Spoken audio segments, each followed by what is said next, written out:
નમસ્તે મિત્રો, કેમ છો? આજની આ નવી સ્ટોરી વિડીયોમાં આપનું સ્વાગત છે।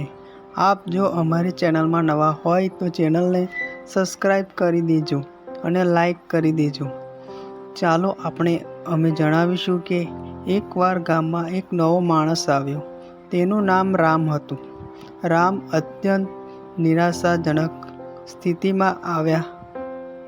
તે દૂર એક નાના ગામમાં રહેતો હતો, જ્યાં તેનો પરિવાર રોગ અને ગરીબીથી પીડિત હતો।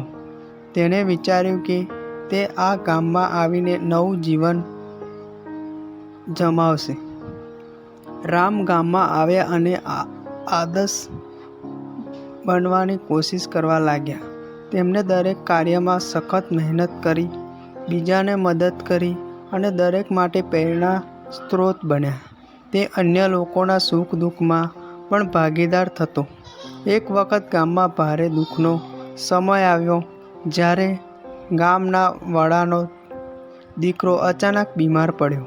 તેની હાલત નાજુક હતી અને તેના પરિવારને સારવાર માટે પૈસાની જરૂર હતી, પરંતુ ગરીબીને કારણે પરિવાર પાસે એટલા પૈસા નહોતા। જ્યારે રામે આ સાંભળ્યું, ત્યારે તેણે તરત જ તેની તમામ બચત પરિવારની મદદ કરવા માટે વાપરી દીધી।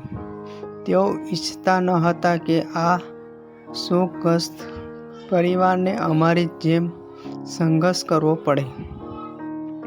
બચતની સાથે તેણે ગામના અન્ય લોકોને પણ અપીલ કરી અને તેઓને પણ પરિવારને મદદ કરી। આ ઇમરજન્સીમાં ગ્રામજનોએ એક મોટી ટીમ બનાવી, બધાએ સખત મહેનત કરી અને તેની સંખ્યા સાથે મળીને સારવાર માટે પૈસા ભેગા કર્યા। થોડા સમય પછી પુત્રની સારવાર કરવામાં આવી અને તે સંપૂર્ણ સ્વસ્થ થઈ ગયો। આ ઘટના બાદ ગામ લોકોના એકબીજાને મદદ કરવાના ઈરાદા વધુ પ્રબળ બન્યા હતા। આ તેમની સદ્ભાવના બદલાઈ અને ભક્તિનું પરિણામ હતું। તેઓ બધા સમજી ગયા કે આપણું વાસ્તવિક ધ્યેય બીજાને મદદ કરવાથી જ પ્રાપ્ત થાય છે। આમ હવે એક પરિવાર જેવું હતું, જ્યાં બધા એકબીજાને ટેકો આપતા હતા।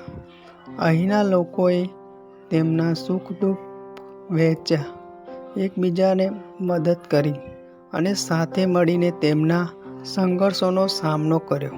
તેઓએ સાથે મળીને આ દુનિયામાં સુંદર અને સમૃદ્ધ જીવન કેવી રીતે જીવવું તે શીખ્યા। તો મિત્રો, આ સ્ટોરી વિડીયો તમને કેવી લાગી તે કોમેન્ટમાં જરૂર જણાવશો। પછી મળીશું એક નવી સ્ટોરી વિડીયો સાથે। જય શ્રી રામ।